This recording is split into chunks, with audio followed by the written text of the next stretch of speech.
Sources like the Advanced Hydrologic Prediction Service to determine when and where flooding may occur.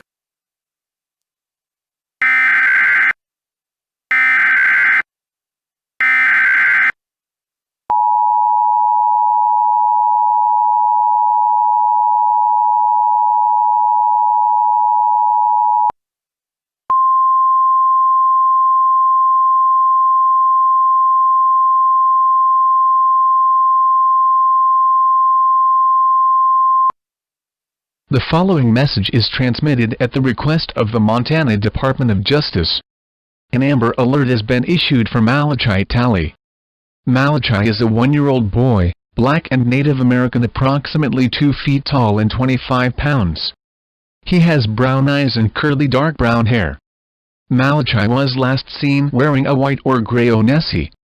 He was forcefully taken from his home in Poplar, Montana. B.Y. DeJare Talley, a 22-year-old black male. DeJare was traveling with 3 unknown white males. After taking the child, the males got into a small silver or white SUV. The vehicle may have ND license plates.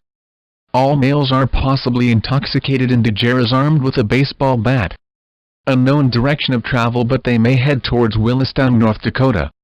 If you have any information, contact Roosevelt County or Fort Peck Tribal Police at 406-653-6240 or dial 911.